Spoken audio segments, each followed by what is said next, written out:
تو جو صحابہ کرام کو جھوٹا کہتے ہیں وہ خود جھوٹے ہیں، وہی کذاب ہیں۔ جو صحابہ کرام پر کسی قسم کا الزام لگاتے ہیں یا نعوذ باللہ نعوذ باللہ نعوذ باللہ کافر کہتے ہیں، تو یہ آیت بتا رہی ہے کہ اس عقیدے اور نظریے والے لوگ خود کافر ہیں۔ اس میں بالکل میں نے کوئی بات دوسری شامل نہیں کی۔ یہ ابھی میں نے ایک بزرگ کا حوالہ دیا، میرے پاس تو حوالہ جات بہت ہے۔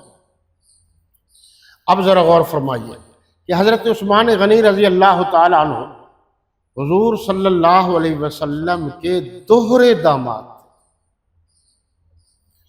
آپ جانتے ہیں کہ نبی کریم رؤوف الرحیم علیہ الصلاۃ والتسلیم حضور خاتم النبیین والمرسلین والمعصومین علیہ الصلاۃ والتسلیم تاجدار ختم نبوت صلی اللہ علیہ وسلم کی کل 4 صاحبزادیاں تھیں: سیدہ زینب، سیدہ رقیہ، سیدہ ام کلثوم، سیدہ فاطمۃ الزہرا رضی اللہ تعالی عنہن،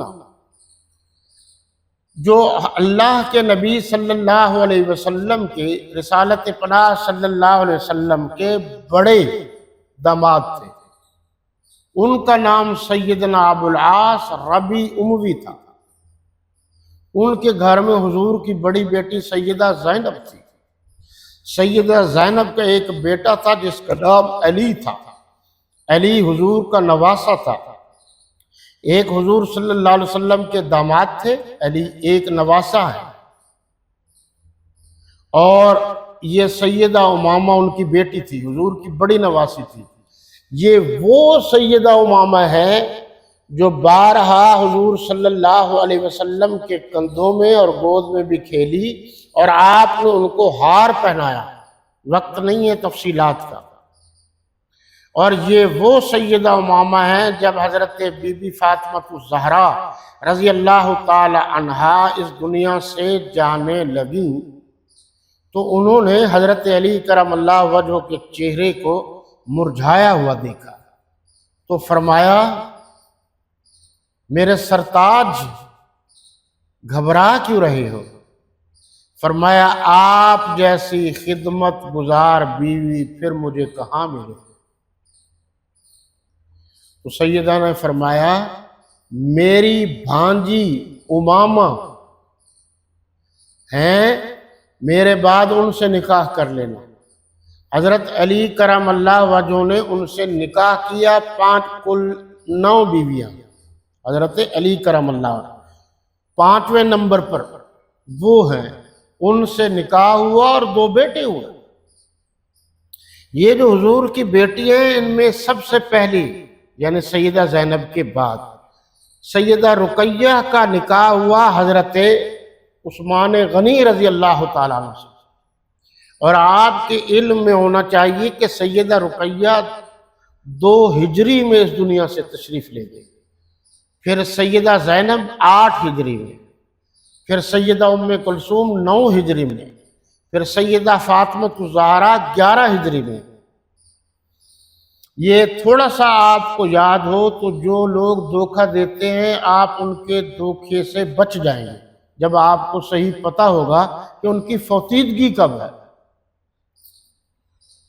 اب میں اگر مثالیں دینے لگوں تو بہت وقت ہو جائے گا، اس لیے میں بالکل شارٹ کر رہا ہوں۔ سیدہ رقیہ رضی اللہ تعالی حضور صلی اللہ علیہ وسلم کی بیٹی تھی، حضرت عثمان غنی رضی اللہ تعالیٰ عنہ کی گھر والی تھی۔ یہ اللہ کے فیصلے کے مطابق قضا سے اس دنیا سے ہمیشہ ہمیشہ کے لیے چلی گئی۔ میرے آپ الفاظ پر غور کیجیے، جو جاتا ہے وہ اس دنیا کو ہمیشہ ہمیشہ کے لیے چھوڑ جاتا ہے۔ اس دنیا سے جانے کے بعد اب اس کا پچھلی یعنی اس دنیاوی زندگی سے کوئی تعلق نہیں ہوتا، اب اس کا اگلا جہان ہوتا ہے۔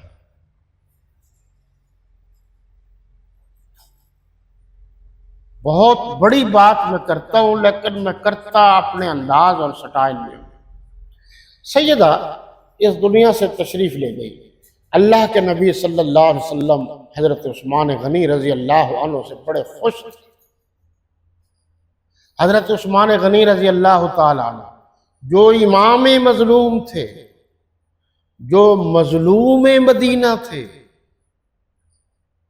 یہ اعزاز حضرت عثمان غنی رضی اللہ تعالی عنہ کے سوا کسی کو نہیں ملا کہ کسی کے گھر پیغمبر کی دو بیٹیاں یکے بعد دیگر آئی۔ اس لیے حضرت عثمان غنی رضی اللہ عنہ کو ذو النورین کہتے ہیں، دو نوروں والا،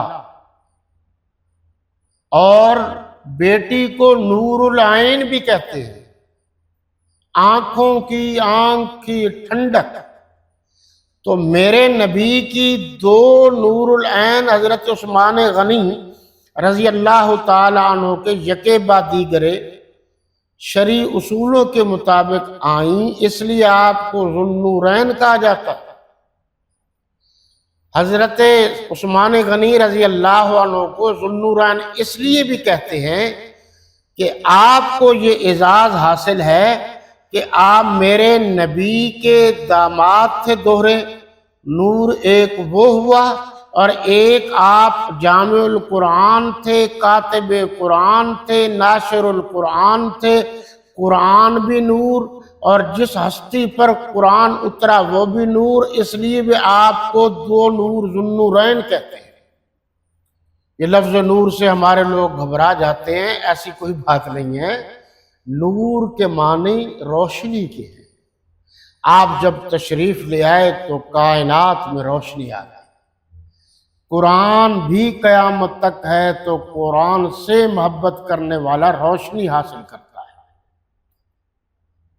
قُلْ هَلْ كُنْتُ إِلَّا بَشَرًا رَسُولًا، برحق ہے لَقَدْ جَاءَكُم مِّنَ اللَّهِ نور، اگر یہاں سے مراد تو محققین نے کتاب اللہ لی ہے، لیکن جس پر کتاب اللہ اتری ہے وہ بھی نور ہے، نور علی نور، اعتراض نور من نور اللہ پر ہے، نور علی نور پر نہیں ہے۔ آپ کی آدمیت کا، بشریت کا، سید البشر ہونے کا، خیر البشر ہونے کا، افضل البشر ہونے کا، احسن البشر ہونے کا کوئی انکار نہیں کر سکتا صاحب ایمان۔ جس طرح آپ اللہ کے بعد ساری کائنات کے ملجا و ماوا ہیں، ساری کائنات کے سردار ہیں، اسی طرح آپ نوریوں کے بھی سردار ہیں اور بشریوں کے بھی سردار ہیں۔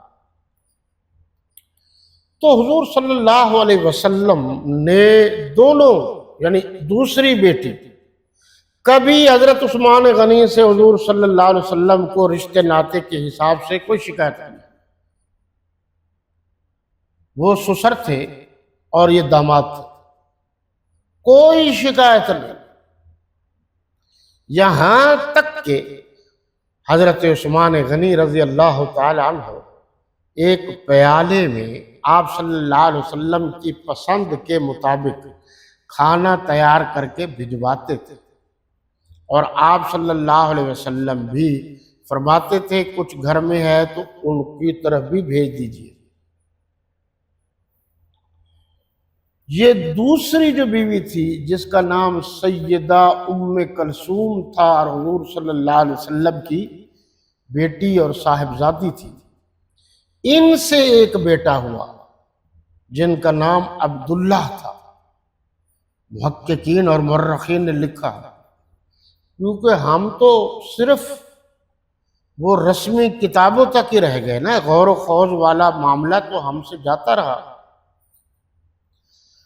وہ مورخین نے لکھا ہے کہ ان کی آل اولاد چلتے چلاتے کشمیر تک پہنچی۔ یہ آپ کے پاکستان کے سب سے پہلے مفتی اعظم پاکستان حضرت مولانا مفتی محمد شفیع صاحب، یہ مفتی محمد شفیع عثمانی تھے نا رحمت اللہ تعالی علیہ، علامہ شبیر احمد عثمانی رحمت اللہ تعالی علیہ، حضرت مولانا محمد رفیع عثمانی رحمت اللہ تعالی علیہ، یہ